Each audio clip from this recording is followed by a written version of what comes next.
자, 오늘 명사수의 명의 과연 어떤 분이 오셨을까요? 오늘의 명의를 소개합니다. 쓰리고 답답한 속 비만이 원인일 수 있습니다. 내일로 미루지 말고 지금 당장 움직이세요.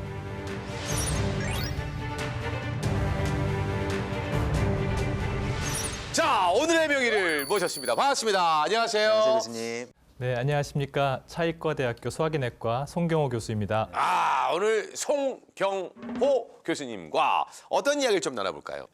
두 분 모두 속쓰린 경험이 다들 있으시죠? 아유, 저는 있죠? 전 제산제를 항상 갖고 다닙니다. 아, 그러세요? 네, 저야 뭐 불규칙한 생활도 하고. 저는 여기가 썩어 문드러진다고 네, 생각합니다. 여기가 진짜 여기가 썩어 문드러져가지고요. 아유, 진짜 속이 늘 쓰립니다. 물론 이제 이렇게 감정적으로 쓰리는 것도 속이 쓰린 걸로 표현하는데요. 네네. 이제 그런데 오늘 제가 준비한 이야기는 이 감정 때문이 아니고 진짜로 속이 쓰린 이야기를 하려고 합니다. 쓰리고 답답한 내 속의 비밀입니다. 요 안에 이 시크릿이 뭘지 여기 좀 궁금하긴 한데요. 오늘의 주제로 이야기할 주요 내용 중 하나가 위식도 역류 질환, 이제 흔히 말하는 역류성 식도염인데요. 네네. 이게 잠들기 3시간 사이에 야식을 한다든지 네. 이제 과식과 같은 음식 섭취 패턴은 이 역류를 유발할 수 있습니다. 또 이제 음주나 탄산음료 섭취, 커피, 기름진 음식 등의 특정 음식과도 연관될 수 있습니다. 저도 이제 역류성 식도염이라는 판정을 받은 지 꽤 오래됐거든요. 저는 응급실에서 환자분이 많이 오시죠. 가슴 아파서 오시는 분들이 많아서. 근데 저희 응급실에서는 가슴 아파서 오시면은 심장 문제를 일단은 감별을 꼭 해야 되기 때문에. 제가 유경험자입니다. 네. 여기가 타 들어갑니다. 그러니까 근데 불로 여기를 지지는 것 같아요. 심근경색도 그렇거든요. 여기가 너무 아파요. 위식도 역류로 인해서 밤에 깨는 분들입니다. 네. 자다가 깼는데 가슴이 쓰리고 답답한 느낌이 들거든요. 네네. 그러면 환자 경험상 본인이 스스로 물을 한 잔 마시십니다. 맞아요. 물을 마시면요, 식도에 묻어있는 위 내용물이 청소되는 일시적인 효과가 있기 때문에 잠깐 편안해지고 다시 잠을 청할 수 있게 되거든요. 네네. 이게 수면이 끊어지는 것, 수면이 단절되는 것은 여러 가지 문제를 나중에 야기할 수 있습니다. 네네. 대표적으로 혈압이 올라가죠. 그래서 낮에 고혈압과 연결되는 경우가 많고요. 의학적 증거가 있는 것이 치매로의 진행까지 이어지는 것이 수면의 질 저하거든요. 위식도 역류로 인해서 밤에 잠에 깨시는 분들은 반드시 치료받아야 되는 역류 질환 환자들입니다. 갑자기 무섭다는 생각이 드는 게 역류성 식도염 하면요. 역류성 다 있어. 뭐 이렇게 얘기를 했는데 이거를 그냥 그렇게 얘기해서는 안 되겠네요. 실제로 내시경으로 봤을 때는 멀쩡해 보이는 식도도 조직 검사를 해서 현미경으로 들여다보면 그 안에 염증 세포가 침연되어 있거나 세포 자체의 모양이 변화된 것도 관찰될 수 있습니다. 지금 우리 시청자 여러분들 역류성 식도염을 너무 가볍게 봐서는 정말 안 되겠구나라는 생각이 드는데 그렇다면 역류성 식도염에 잘 걸리는 그런 사람들, 그런 환자들, 그런 유형이 있나요? 예, 있습니다. 이제 최근에 증가되고 있는 비만이죠. 그래서 제가 환자들한테 요즘에 강조하고 있는 포인트 중에 하나입니다. 비만은 늘 문제네요. 예? 진짜 이 비만이 이렇게 만병의 원인이에요? 예? 우선 이 내장 지방이 쌓일 경우에 내장 지방 자체 때문에 복압이 증가되죠. 그러면 위내에 음식물이 오랫동안 머무르는 음식들을 먹었을 경우에 더 불리한데요. 예를 들면은 음주를 하셔가지고 위가 브레이크 걸린 상태 이런 경우에는 위 안에 오래 머물던 위 내용물들이 이 복압 증가된 복압으로 인해 더 쉽게 식도 방향으로 올라올 수 있게 되는 겁니다. 그러니까 이게 어떻게 보면 이제 풍선을 불었을 때 부풀어지면서 그 주변을 다 이렇게 누른다 이렇게 해석을 하면 될까요? 예, 그렇습니다. 게다가 비만인 경우에 이 역류 방지 조임근, 즉 하부식도 조임근도 약해지는데요, 느슨해지는데요. 지방 조직에서 나오는 사이토카인이라고 하는 호르몬들이 이 조임근을 약하게, 느슨하게 만듭니다. 그러니까 위장 바깥에서는 복압 때문에 더 누르는 힘이 증가됐는데 네. 이 방지 조임근은 더 느슨해지는 악조건이 생긴 거죠. 그래서 최근 이렇게 비만으로 인해서 역류성 식도염이 발생한 일이 더 많아졌습니다. 일단 뭐 제가 응급실 의사로서 말씀을 드리면 네네네. 이 내장 지방이 위를 눌러서 역류를 발생하기도 하지만 네. 폐도 누릅니다. 예, 그렇기 때문에 그러니까 예를 들어서 비만인 분이 폐에 질환이 생기면 네네. 훨씬 불리하고 여러모로 이제 비만은 위험하다. 그렇게밖에 생각이 안 들 정도로 저는 심각하다고 생각을 하고 있습니다. 네.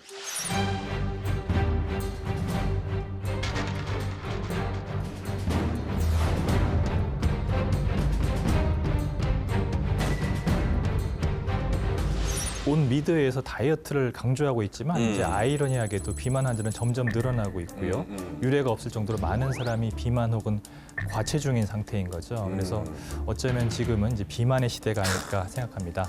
행복한 시대라고 해야 되는데 비만의 시대라니 이게 좀 속상하네요. 네, 그런데 이제 비만으로 인해서 생기는 또 다른 소화기 질환이 있습니다. 이제 바로 담석증인데요. 아. 들어보셨죠? 담석증. 쓸개는 길이가 7 내지 10cm 정도로 길쭉한 주머니 모양입니다. 네. 이 간에서 만들어진 담즙을 보관하는 일종의 창고라고 보면 좋은데요. 이 담즙이 들어와서 바깥쪽으로 나가는 통로가 있는데 쓸개에 돌이 생기면 이 통로를 막아버리기도 합니다. 담낭의 압력이 갑자기 높아지면서요 통증이 생기죠. 네네. 마치 소화가 갑자기 안 되고 급체하는 것 같고요. 그래서 흔히 오해하시는 게 위경련으로 알고 응급실로 오시는 경우도 많습니다. 간단히 팁을 드리면 네네. 이 담석에 의한 통증은 위경련과 다르게 굉장히 오랫동안 지속이 됩니다. 강도가 위경련이나 위염은 조금 이렇게 왔다 갔다 하거든요. 네. 근데 담석에 의한 통증은 굉장히 아파지고 굉장히 오래 가시더라고요. 맞습니다, 맞습니다. 네, 예. 네. 아까 담석증이 이제 비만과 연관이 있을 수 있다고 말씀드렸는데요. 비만한 상태가 되면 이제 콜레스테롤 생성이 몸에 많아집니다. 그러면 이 담즙 내에도 콜레스테롤이 진해져가지고 끈적한 상태가 되는데요. 이곳에서 끈적끈적해진 담즙이 서로 엉겨 붙으면서 뭉치고 돌처럼 딱딱해질 수 있습니다. 그래서 오랜 기간 동안 뭉치면 3cm가 넘는 크기로 커질 수도 있습니다. 전 담석을 이미 제거를 했습니다. 지금 딱 얘기하시니까 요만한 돌멩이입니다. 아유, 네. 제가 39살 때였는데 크기가 이만해요. 돌멩이가. 아 그래서 내가 비만과 역류성 식도염과 담석 선생님의 환자 김한서이가 많네요. 무식하게 좀 표현하겠습니다. 돌이니까 깨면 되는 거 아닙니까? 이제 그런 것은 요로 결석과 이제 혼동하신 결과인데요. 그래요? 요로 결석의 경우에는 돌을 깨는 쇠속수를 하게 되면 네네. 이 돌 조각들이 소변을 통해서 나올 수 있습니다. 이제 하지만 담석은 깨면 빠져나올 수 없이 걸려버리는 경우가 더 흔하거든요. 네네네. 그러면은 조각난 돌들이 담도를 딱 막게 되고 응급 상황이 되면서 네. 그것으로 인해서 폐혈증으로 연결돼서 사망할 수 있는 상황까지도 발생할 수 있습니다. 그래서 이런저런 상황에서 쓸개 자체가 기능이 떨어졌다 그러면 네. 쓸개 자체를 제거하는 담낭 절제술을 하냐 마냐를 결정하게 됩니다. 네.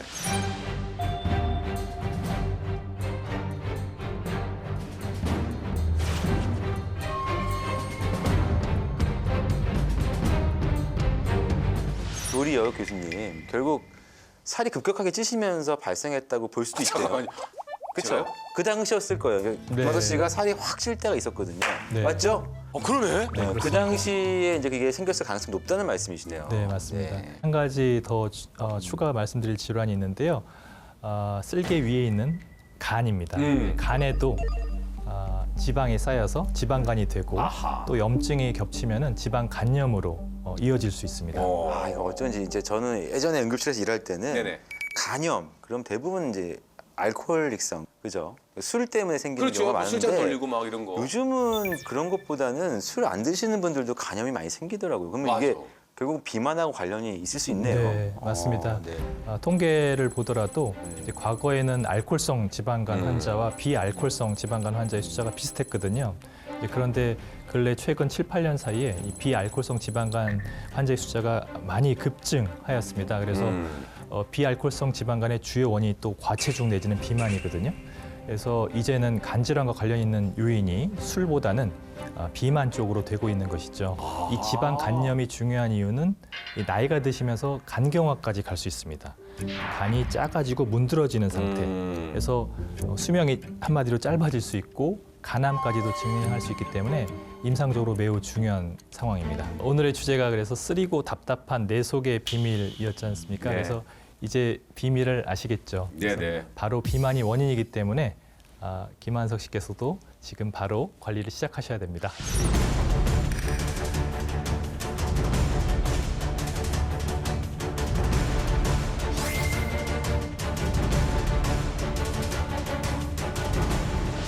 시기는 이제 나쁜 음식부터 먹지 말아야 됩니다. 이제 혈당을 급격하게 올리는 음식들인데요. 이제 면, 떡, 빵, 과자와 같은 이제 정제 탄수화물이 대표적이고요. 각종 음료수, 가당이 돼 있죠. 그래서 이런 음식들을 멀리하는 것이 필수적이고요. 네. 이제 그러기 위해서는 내가 꾸준하게 대체해서 먹을 수 있는 건강한 탄수화물, 건강한 단백질을 찾아내는 것이 필요합니다. 네. 살을 빼기 위해서 원푸드 다이어트나 종류가 몇 안 되는 식단을 하시게 되면 금방 질리기도 하고 영양적으로 좋지 않아서 실패하는 경우가 많습니다. 이제 그 다음 요소는 이제 운동인데요. 운동을 뭘 할지 어떻게 해야 될지 이제 고민하시게 되는데 그러지 마시고 어떤 운동이든지 우선 시작하라고 말씀드립니다. 유산소 운동이든지 근력 운동이든지 약간 숨이 찰 정도, 이제 주 2회 정도 땀날 정도의 강도로 30분 이상씩 하시면 좋겠습니다. TV나 스마트폰 보실 때 실내 자전거를 네. 타시면서 보시면 30분 금방 가거든요. 그래서 못하는 이유를 찾지 마시고 일단 하셔야 됩니다.